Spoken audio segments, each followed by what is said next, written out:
Welcome back to the channel, my friends. Warhammer Man Studios. I'm Warhammer Man, and today we're taking a look at the Leagues of Votann.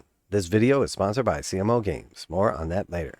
Warhammer 40,000 faction focus, the Leagues of Votann, aka the Squatties. The Leagues of Votann take the matter of personal slights to an extreme degree. Every grudge must be settled, every wrong righted, and in this galaxy there are more than enough wrongs to go around. Fortunately for those obdurate explorers, they have plenty of punchy rules to get them done in the new edition. Overview. The Leagues of Votann are all about exacting revenge for transgressions against the kin. Hitting them is almost as bad as hitting yourself, for they have many ways to make you regret harming their comrades. Even once you commit to a fight, their natural durability means you'll need to spend more firepower than you'd like, making sure none of these ornery warriors remain. Faction rules. Kin make war in careful, deliberate manner. Culls and their subordinate Thanes select targets according to a rapid battlefield analysis of their strength, calculating the value of their defeat against the cost of engagement, a process known as casting the eye of the ancestors. Once a suitable foe is chosen, the Leagues of Votann can unleash hell, safe in the knowledge that their efforts are well spent. So Leagues of Votann, Army Rule, Eye of the Ancestors. If your army faction is Leagues of Votann, each time an enemy unit destroys a Leagues of Votann unit from your army, that enemy unit gains 1 judgment token. An enemy unit can never have more than 2 judgment tokens. Any further judgment tokens a unit would gain beyond this point are ignored. Each time a model from your army with this ability makes an attack that targets a unit that has 1 or more judgment tokens, until the model's attacks have been resolved, apply the relevant bonus for the table below to the attack. So 1 judgment token, eminent threat, add 1 to the hit roll, 2 judgment tokens, now we've got a grudge to settle, add 1 to the hit roll, and add 1 to the wound roll.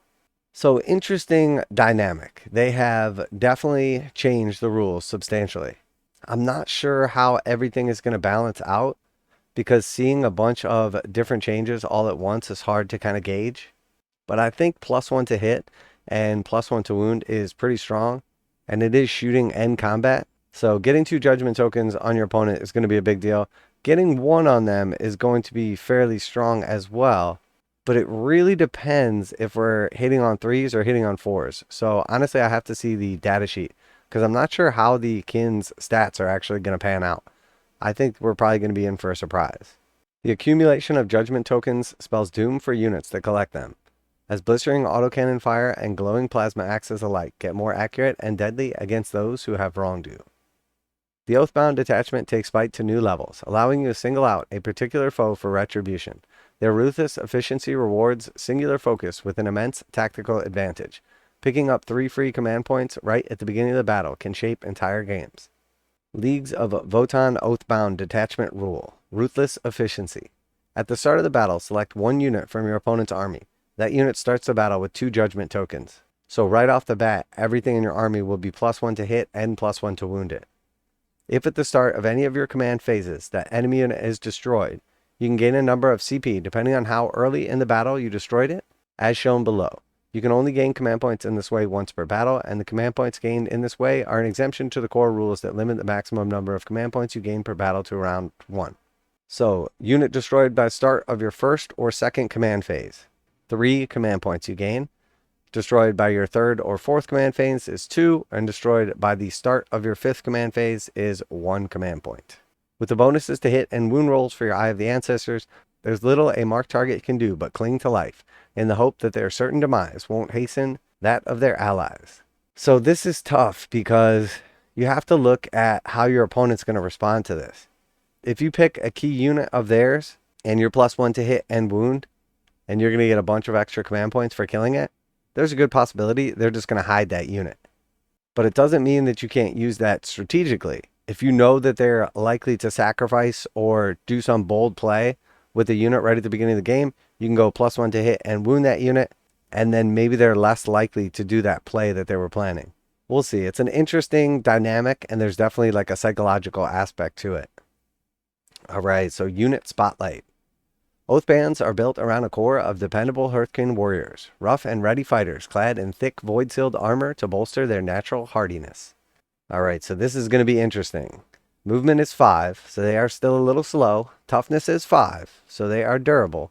Save is 4+, wounds 1, leadership 7+, OC 2. They have a massive amount of weapons to choose from.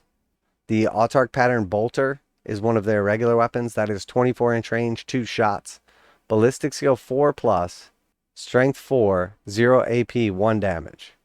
And then the ion blaster is their second base option, and that is 18-inch range, 1 attack, 4+ to hit, strength 5, -2 AP, 1 damage. And then they have a series of other weapons as well. We'll just look at the magma rail rifle. Devastating wounds and heavy, 18-inch range, 1 shot, 5+ to hit, strength 12, -3 AP, damage 3 +3. And I can't remember what the heavy rule was. I feel like that was if you don't move, it's +1 to hit. So I think if you don't move with this, it still hits on 4s, but if you do move, it goes to 5s. So not bad. These definitely feel very toned down. So close combat weapon, they do have 1 attack with their close combat weapon. So they're not very punchy.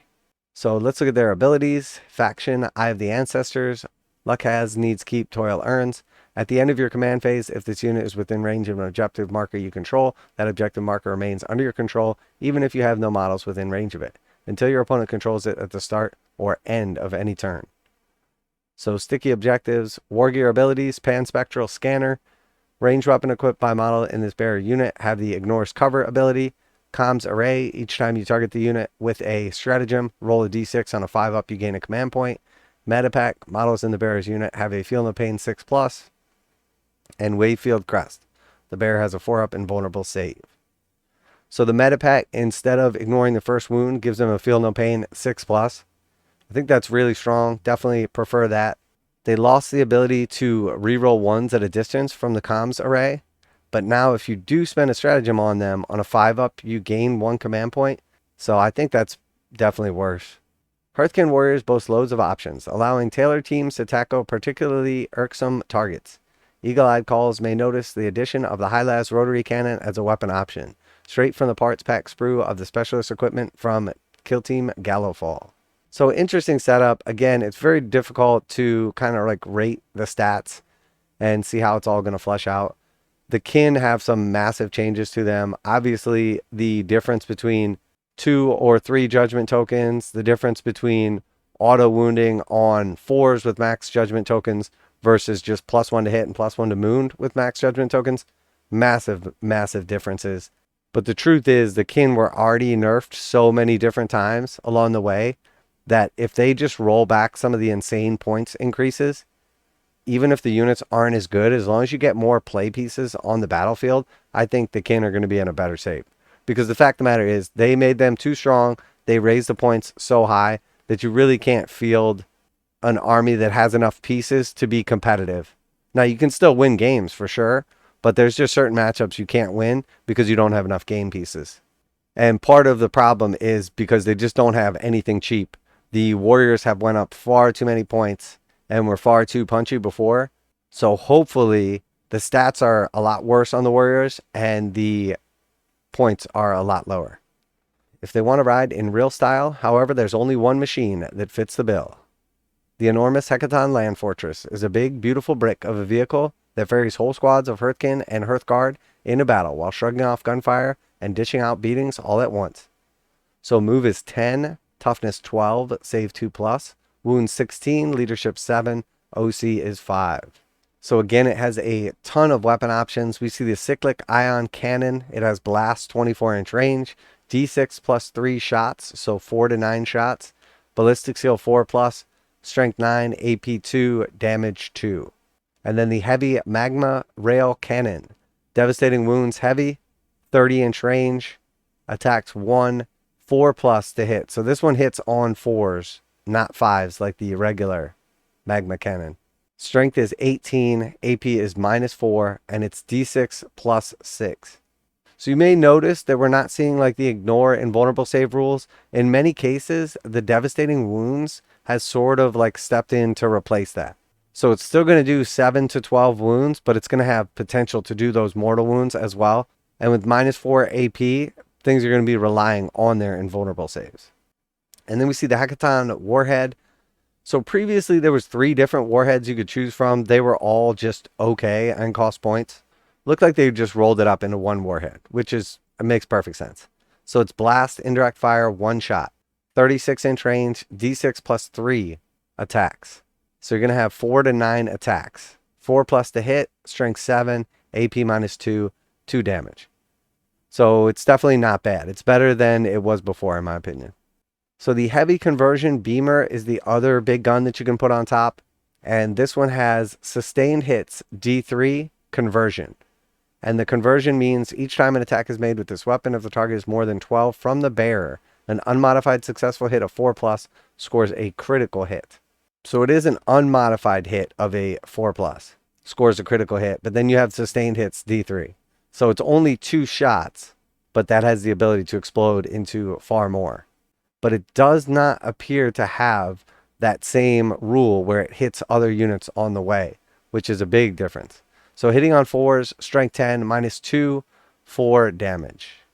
And then we do see, I just want to talk real quick about the twin bolt cannon and twin ion beamer. So we see the sustained hits rule, 1 and D3 respectively, but we do have twin linked now. So the attacks on these are both only 3, but it is twin linked. So we believe that's going to be reroll hits like it used to be. So half the shots, half the volume, but substantially more likely to hit. And then we see the armored wheels in melee, 6 attacks, weapon skill 4+, strength 8, AP 0, damage 1. So ability wise, we have core deadly demise D6, faction Eye of the Ancestors, fire support. In your shooting phase, after this model has shot, select one enemy unit it scored 1 or more hits against this phase. Until the end of the phase, each time a friendly model that disembarked from this transport this turn makes an attack, targets that enemy unit, you can re-roll the wound roll. So if the land fortress shoots at a target and then the guys inside shoot at a target that was hit by the land fortress, you can re-roll your wounds. Pretty strong. We've seen that already with Space Marines as well.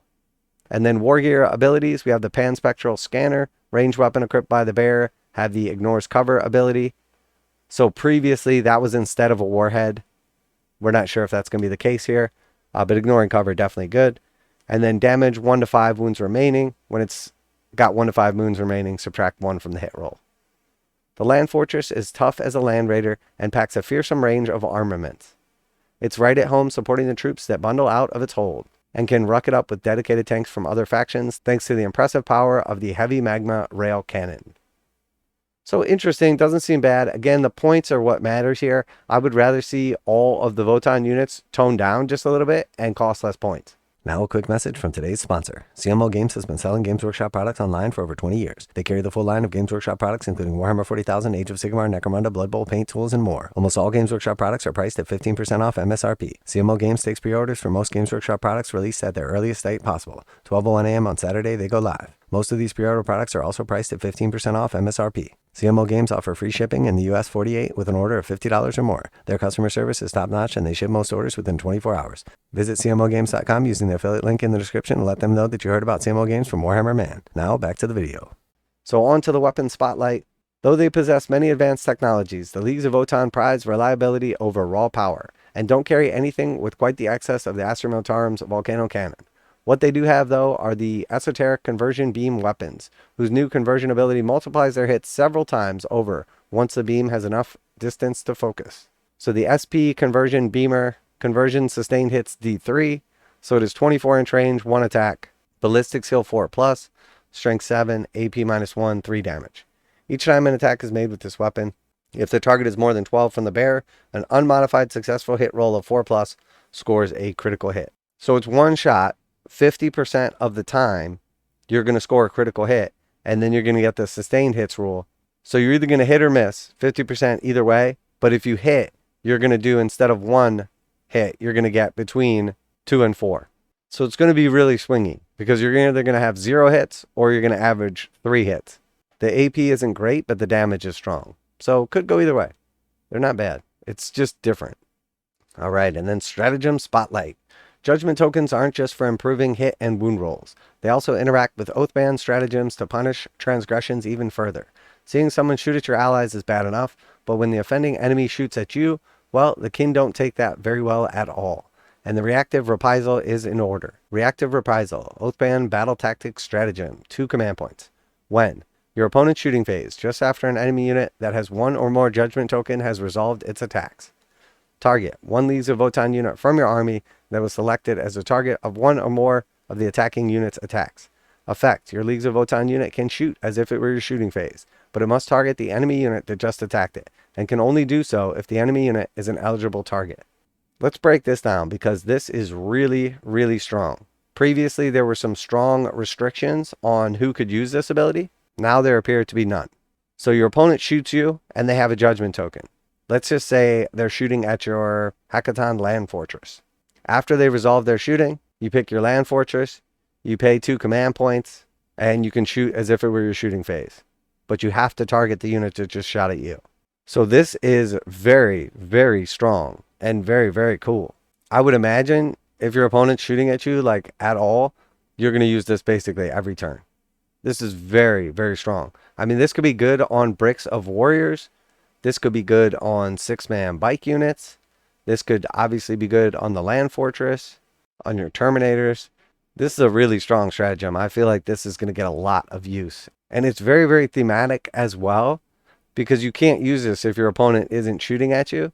So they basically are like instigating you to use this stratagem. I like it. I think it's very thematic. It's very strong.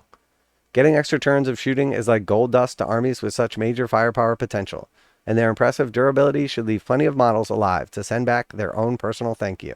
So they may have almost killed your land fortress in the shooting phase and failed to, and now suddenly your land fortress is going to turn around and shoot back. Possibly at -1 if it is heavily damaged. Maybe not.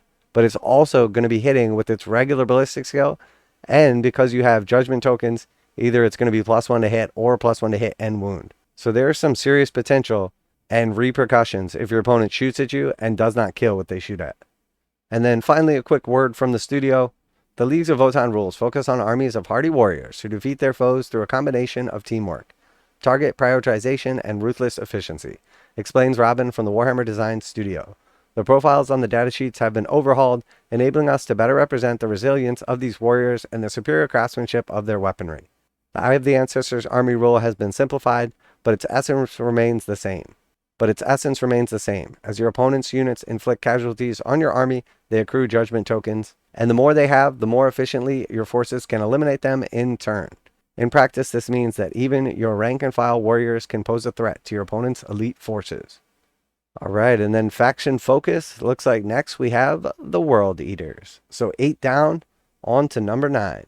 I am really liking everything we have seen to this point. Games Workshop appears to have leaned in pretty heavy on the thematic ways to build and play your armies, which I definitely like. A strong distinction between all the different forces. Some rules appear very strong, others appear rather lackluster, but we still don't have the full picture, so again, I'm going to give the benefit of the doubt. Always like to hear back from you guys. Let me know what you think of these rules. It appears the Votann were tuned way down. They lost the ignoring the first -1 AP. They lost the cannot reroll wounds against them. They lost their 3rd judgment token. The effect of the judgment tokens has been completely changed. So this is basically like a completely new army that's kind of using some of the old units of the Votann. So it's very hard to judge. But that being said, we've seen things like the Stratagem that have had some of the restrictions lifted that now we're going to be able to use on land fortresses. So definitely a game changer. So always like to hear back from you guys, your opinions, your thoughts. Special thanks to CMO Games for sponsoring the video. Check them out to save 15%. That's it for today. Warhammer Man Studios. I'm Warhammer Man, and I can't wait to get my grudge on. And I'm out of here.